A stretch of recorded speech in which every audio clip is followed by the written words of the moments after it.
Good morning, good afternoon, good evening, everyone. Whichever part of the world you're logging in from, welcome to this InFocus webinar from Locus. And the theme today is Unified Commerce. I'm Mehul Kapadia, Chief Revenue Officer at Locus. At Locus, we are an AI-powered dispatch, transport, and carrier management platform serving over 200 customers in 30 different countries across the world. Over the past few years, we've seen a seismic shift in the retail landscape. And famously, COVID did that to all of us, right? Where the traditional models of brick and mortar and e-commerce and that huge debate of through COVID, what happened as a jump in e-commerce, would that sustain? And interestingly, what we have witnessed that it's truly now unified commerce which is coming into place rather than just e-commerce or brick and mortar. Customers are truly choosing to integrate online and offline channels when it comes to both demand and supply and fulfillment. Consider retailers like Walmart, right? They've truly transformed their operations. They didn't just build a strong online presence, they actually integrated it with their physical stores to offer services like buy online, pick up in store, do curbside. And in kind of it also helped in the reverse logistics, which is the returns, which is, as we all know, a substantial part of what's been happening easier, right? This approach not only has met customer expectations, but also leveraged existing infrastructure that retailers already had. So it's actually an investment that they've done in the past, helping it actually become more positively leveraged because of e-commerce coming into play. Now, the integration of digital technologies has also meant that it's not just at the customer experience end, but everything else in the value chain has also had an impact. So whether it's real-time inventory, whether it is about replenishment, whether it is about uh, training and retraining the human capital that retailers have had, all of those have had an impact. To delve deeper into this topic today, I'm so thrilled to welcome a very special guest, Ali Kamil. Ali is an associate partner at McKinsey and Company. He has tremendous expertise in logistics, supply chain strategy, and operations. So both the real world and the strategy part combined together. At McKinsey, he's been instrumental in advising global clients across various industries and helping them leverage their logistic capabilities and, most importantly, drive sustainable growth. Ali is a thought leader, and if you read some of his recent works, his recent publication is digitizing mid and last mile logistics handovers to reduce waste. He explores various innovative ways in which you can streamline your processes, challenge traditional models, and provide actionable insights for sustainable growth. So I'm really looking forward to this conversation with Ali, and I'm sure all of you listeners and viewers out there will have a very insightful session. So please join me in welcoming Ali Kamil. Ali, thank you so much for being with us here today. Thank you, Mehul, for inviting me. Hi, everyone. I'm an expert associate partner at McKinsey and Company. I'm part of our travel logistics and infrastructure practice, and as part of that, I do most of my work with clients on realizing value from their logistics investments. And typically, these are looking at the software vendors who are providing solutions for logistics companies. So the logistic companies include logistics operators, it could be shippers, you have carriers, or you have brokers as well. So and that's my current focus. Prior to joining McKinsey, I spent a good 10 years in this space with various startups, and I'm a computer scientist by training. Awesome. Thank you, Ali, and really appreciate your taking the time and that rich experience of what you've actually done in the operational world and now what you're doing consulting a lot of clients across the world will really be so useful for our listeners and viewers today.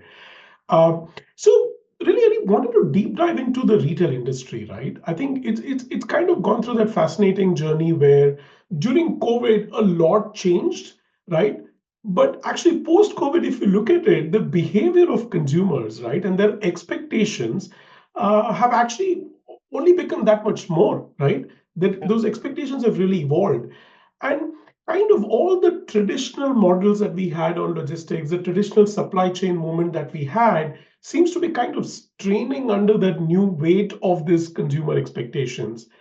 That's right. So, from your perspective, if you were to call out, say, the top three challenges for retailers, right, that they need to think through as a look at the consumer expectation, but also their own current systems, processes, logistics, supply chain that they have in place, what would those be? Yeah, yeah. No, you're absolutely right. I think COVID changed a lot of things, and we keep blaming COVID for a lot of the changes that especially in retail industry. But if you look at it, COVID essentially accelerated the transformation of where the industry was eventually headed. I think that we, instead of what we saw happening in 5 to 7 year time frame, happened overnight because everyone's home, people are ordering, retailers need to adapt. And it set certain expectations that yes, I can go online and e-commerce for go online and order my shipments, and they would arrive within the short amount of time, within 2 to 3 days. And doing that, I would have visibility as to where my package is. So that changed consumer behavior, and the whole year that we all lived through, has essentially set the expectations. And then you have the big retailers who have adapted, the big kahunas in the market, and it's for other retailers where there is this nostalgia that hey, we are still living in the 2019, when instead what has happened is overnight your customer expectations have changed. Now, to your question, like the three challenges I constantly see is this: one, there is the lack of acceptance that this is the world we live in. I mean, there is, and again, this seems trivial, but a lot of the leaders we chat with is like, oh no, this is they're still adapting to this. I think they're still adapting to the new world, and that requires one, it requires agility to accept and take the requisite action. The big problem again I see is inertia, where how we were doing things, we continue doing things in the future, which is again not going to work. So so we mentioned about the lack of acceptance. The other is that you mentioned consumer expectations. Now that those are here to stay, meaning that they want visibility, they want on time delivery. That's like the big ask, and that's the expectation. And the recent report that we read as well, and we published as well at McKinsey, was that about 70% of the users are unlikely to revisit a shipper or retailer if they have had an adverse shipping experience or the delivery experience. Now, if you put that into context of how fast the landscape has changed, retailers need to adapt. Retailers need to put the requisite pieces, the technologies in place to provide that experience the consumers expect. Now, if you look at the flip side of this, if you don't, like, one, you can set expectations to your drivers, your vehicle operators, your logistics function, that hey, we need to do 2 to 3 day delivery, provide the expectation. But it also puts a strain on your whole operation. That can we run an efficient operation? Can we run a profitable operation? Now that's the big question, and that's the third challenge I see is, while meeting the consumer expectations, can you run a profitable operation, or one operation that's not too much of a strain on your bottom line? Now that means by using some automation technologies, using some visibility capability so that you're providing that experience, using some sort of a driver application or driver experience function so that the drivers can know, okay, when do I have to start my day, where do I take a stop, when do I finish my day, so that you provide this predictability. So to summarize, is that one, there is the retailers have to accept that this is the world we live in. Two, they need to meet the customer expectations by providing the short delivery window, the visibility for that, for the delivery where my package is, so that you reduce some of the customer service calls that they invariably get. And then three, running and automating or running an efficient supply chain and distribution function, and that is through some tech investment is in this space. Yeah. No, clearly, and as you rightly said, it's both the mindset and then actually implementing that mindset, whether it's through technology or through the human capital that you already have, right? Now, interestingly, Ali, one of the trends that we've been looking at is that while it is about delivery to home, also now a lot of these models of I'll buy online, pick up in store so that I have more predictability or more convenience, or even things like curbside delivery, right? All of those additional things coming in, uh, that would be having a significant impact in the way you manage your inventories, right? Yeah. Because now, kind of earlier, you could have said, okay, I have a big warehouse where I'll do all my e-commerce deliveries and my stores, my brick and mortar will be independent. Yeah. But kind of the ability to combine the two and say that my inventories can be seamless. So that's kind of my supply side. And then my fulfillment side, which is either to home or curbside or store or lockers, again happens. Are you seeing retailers actually adopting to this whole omni-channel unified commerce kind of a trend? That is certainly the trend we see as well, because one, I think to your previous question, to meet the customer expectation, your operations are not going to change overnight, right? The customer expectations have changed, but if you want to meet those, if you want to provide the Amazon type experience, how do you do that? One, investment in technology that takes time, that takes the going through the bureaucratic process and implementing and whatnot. But there is other ways that the retailers are exploring that shipping, where can we have one, the shared lockers. I think in big cities in North America especially, it's highly pervasive in the big cities in Europe, where they have the shipment to lockers is a flexible option. That one, I am the whole handoff that happens between the driver and the recipient. You negate that inefficiency, that because you just have to coordinate that handoff with the person, with the two sides, that instead you're delivering to a static location that's not going to change, and you deliver it at a given point in time, and you put it in a locker, and the customer, the recipient, can pick it up anytime. That provides a level of flexibility, and we are seeing an uptake of that.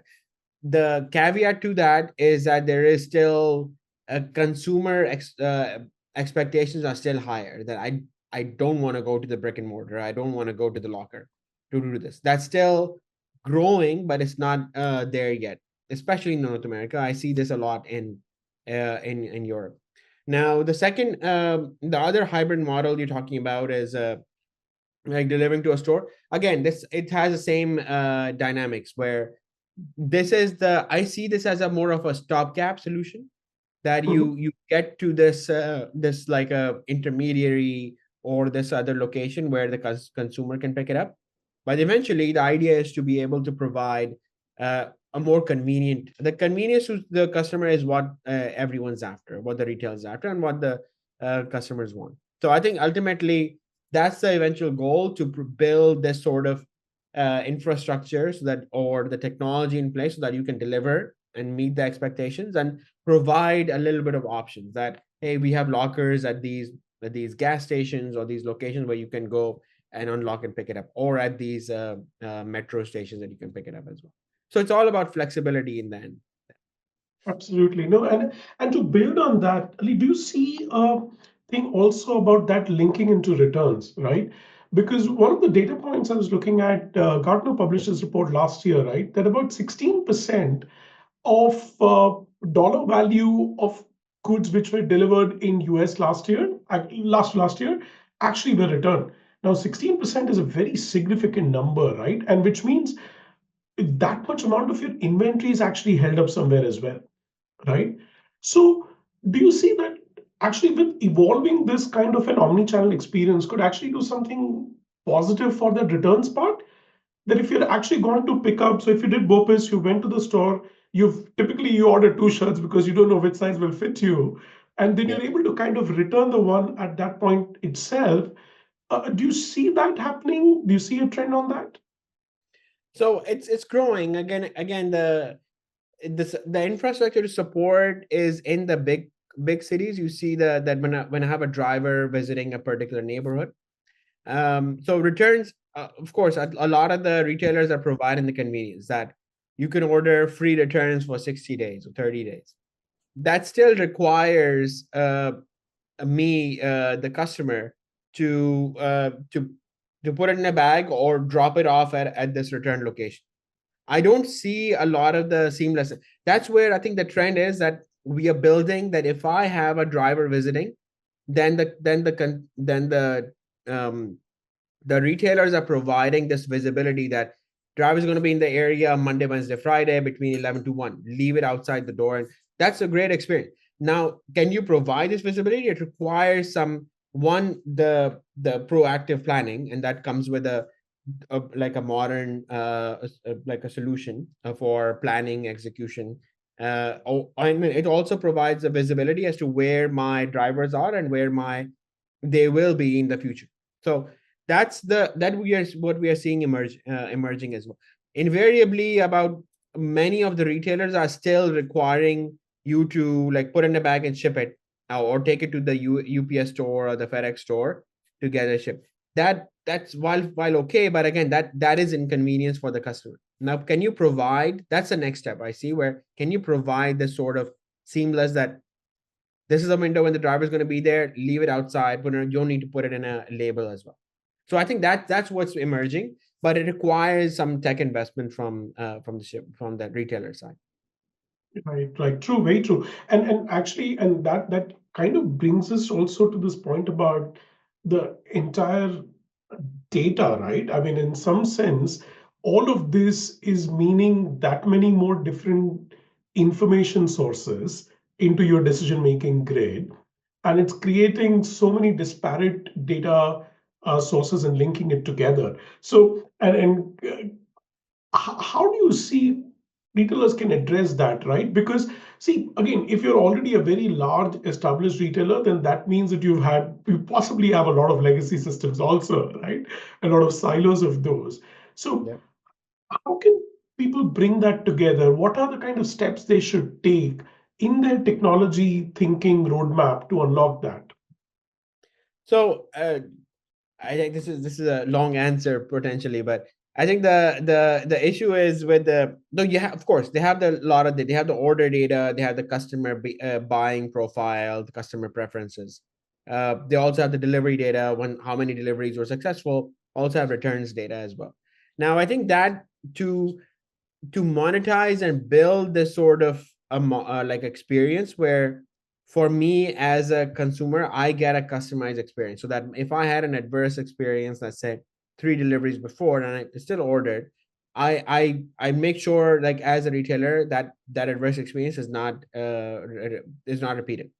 Now, going back to that as to why this has happened, providing, that's where I think a big investment is required, looking at your order volumes, and it comes into various functions as well. That my routing function, can I look at my ordering or the customer behavior? It impacts your inventory. There's a big investment that's required into utilizing the data effectively, and we have seen that across. I think we have seen with Zara, we have seen this with some of the, like, of course, Amazon has been doing this, Walmart has been investing into this.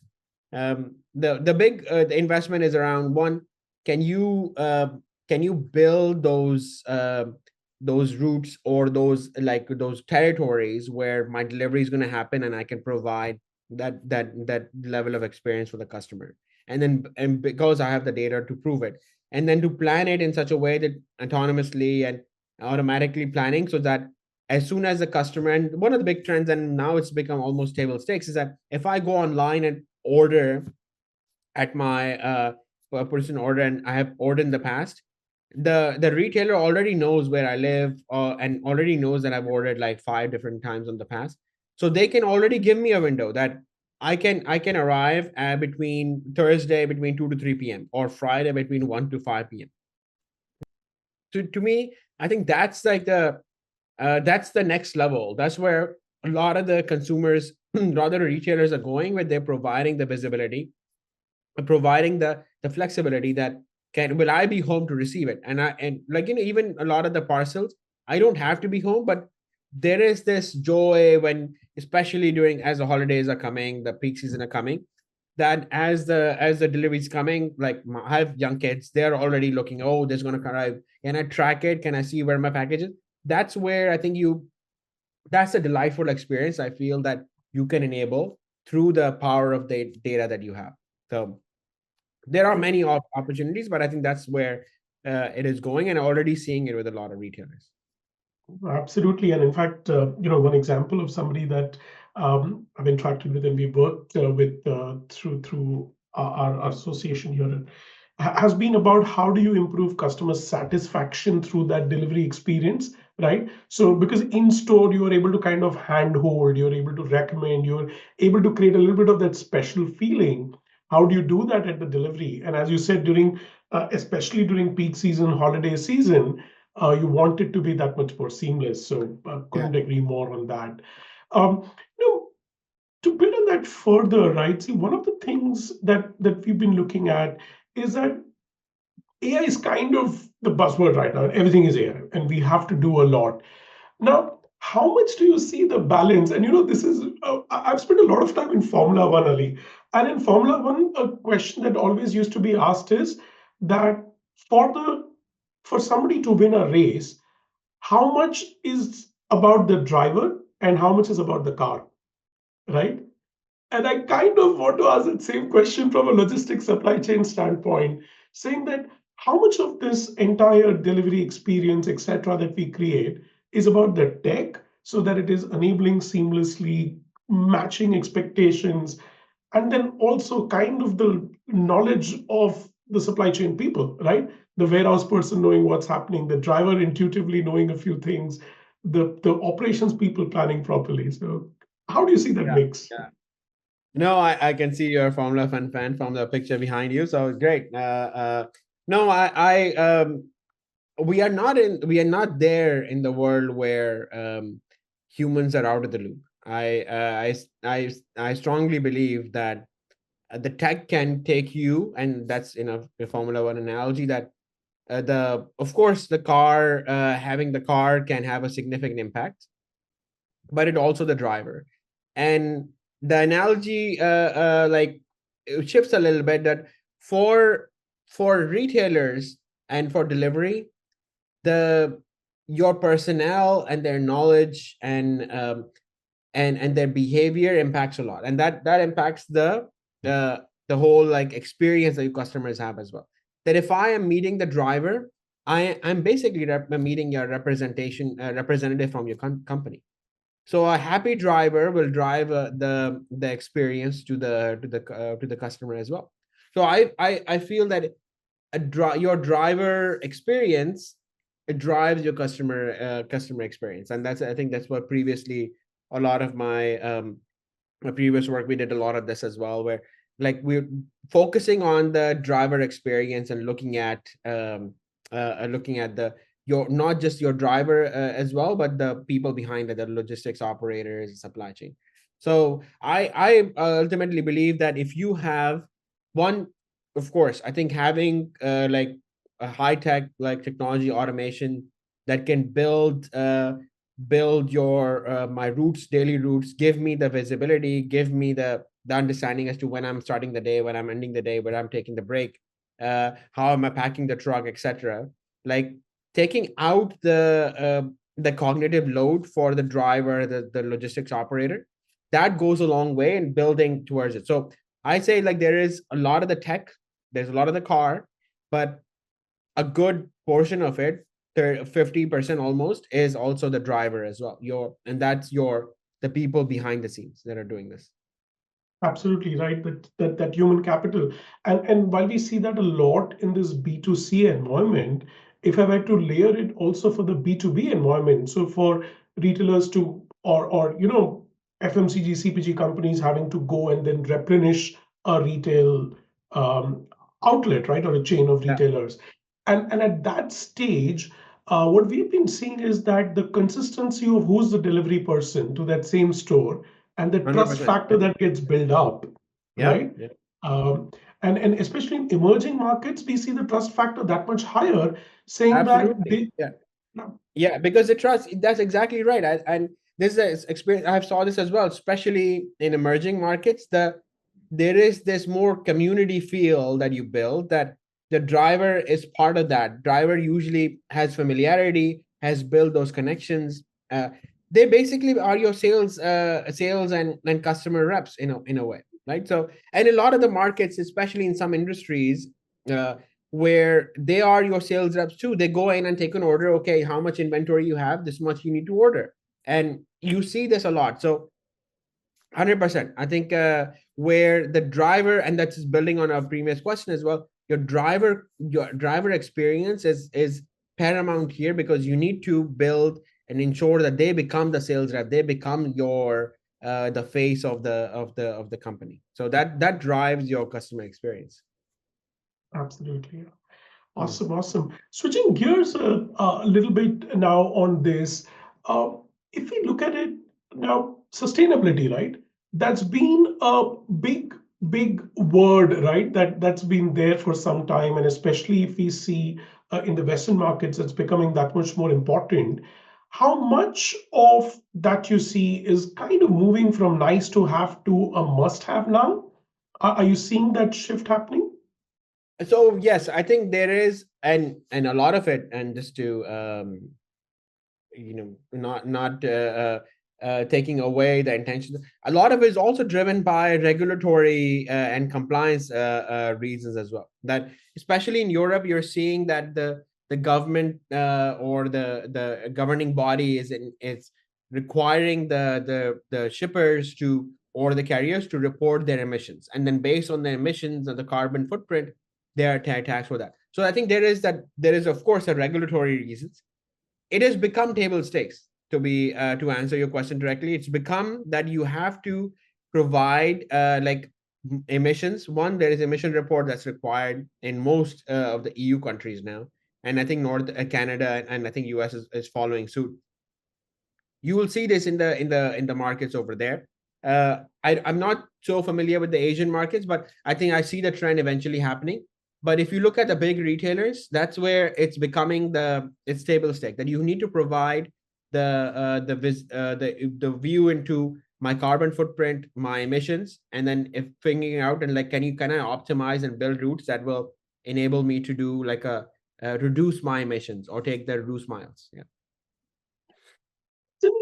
And that's where actually one thing that's coming up is that in a way, when companies had complete control over their entire logistics supply chain, right, where they kind of had their own captive fleets and they were leveraging them to deliver, probably the control mechanism was higher. Now with retailers starting to use also a lot more third party logistics who are kind of shared providers, Yeah. how do you see that ability to control, both from that earlier conversation that we had about customer experience, but also from the sustainability standpoint, right? So in this, so to do this is hard. To do like to if I have my own captive fleet, and then I am also looking at like my third party fleets, and for multiple regions, this requires sophisticated technology. You need to be able to orchestrate multiple carriers, my own fleet, as well as external carriers, in a way that is seamless. So for me, a shipper, it should not matter, and almost like invisible whether I'm using my own fleet or a third party fleet.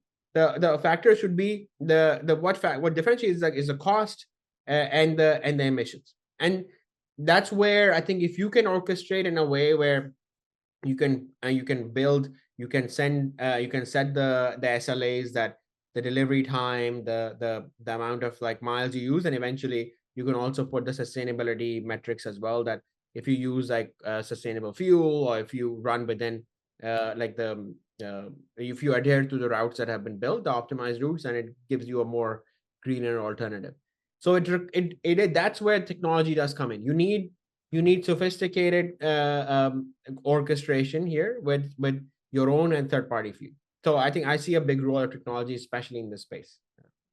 Right, right. No, absolutely. And if we look at it, kind of we look through the till now in the conversation, the whole customer experience part, the ability for retailers to have that adaptive thinking and then kind of get into the right technology We discussed around returns. We also looked at what could happen between the human capital and technology, Yeah. and then sustainability.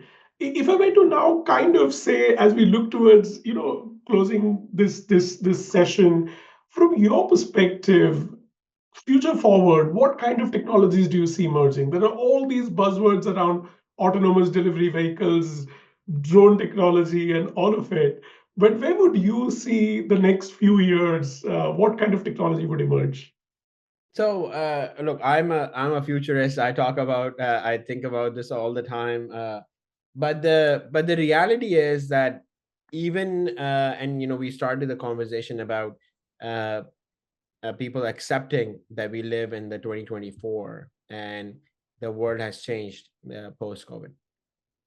The reality is that I think there is a need for not advanced technology that's not here yet or still in trial. Technology that's here that's been used by some of the cutting edge retailers, some of the key players. You have Amazon that's being the vanguard trying to shape the way. But how can other retailers provide the same level of experience, the same level of like automation, same level of orchestration? We talked about some of that as well. I see this as my hope is that I think that the industry moves forward in adapting some of these technologies. I think that's where, of course, we can talk about drones and autonomous vehicles, and I see them, and I'm going to come to that.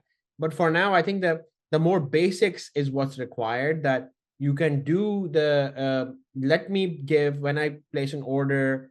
It's the basics like place an order. I've been to Ali's house before. I know when I'll be there next. I can give him a window and give him 1 hour window where he needs to be. Like from a small retailer to big and bulky operator that like if I need to be home, if I not, it's a flexibility, it's the experience. Then can you provide an like automated planning and execution so that my supply chain and logistics like operators as well as logistics managers as well as drivers, their experience is seamless, that they don't have to worry about, hey, how do I load my vehicle or how do I where my next stop is. They're more focused on human centric type building that relationship. We discussed that as well, that your drivers become your sales rep, your the face of the company. And eventually I think when we do get to those drones and autonomous vehicles, I feel this technology is going to be still going to be needed because instead like now instead of you take out the unpredictability for humans, you have you have to know where the autonomous vehicle need to be, what are the stops they need to do, where do they need to refuel. For electric vehicles there's a big trend about charging. Can I do a certain route and stop, have a charging station in the middle and then go to the next, right? And then you have drones, like what are the different spots, and the infrastructure is not there yet, but maybe in 10 years, like where can they land to recharge and do this, or where can they land safely to drop off the load. So I see the industry moving, and these technologies going to pave the way for that. But ultimately I think it's the basics that the retailers and a lot of the players need to adapt and start providing this experience in the field. No, awesome, awesome. And I love that point that you just summarized with that. Finally, it's back to the basics, right? You have to get your basics right. You have to kind of drive that change management yourself within that organization and hence through your supply chain. And ultimately, it is all about the customer experience, right? That Yeah, the more yeah, loyal they are, the McKinsey study that you referred to, that if actually they get a great experience, they'll come back to you. Otherwise, there yeah, are too many other that's right. choices. Yeah, Absolutely. I think it's the basics what it is, and then we can of course look at the future, the fantastic future as well ahead. Awesome. Awesome. Thank you so much, Ali. I think it's been an Yeah, absolute pleasure to talk to you. Some fantastic insights for our listeners and viewers. And we hope to talk to you again soon. So thank you for your yeah, time yeah, today. likewise. Thank you for having me. Appreciate it. Bye.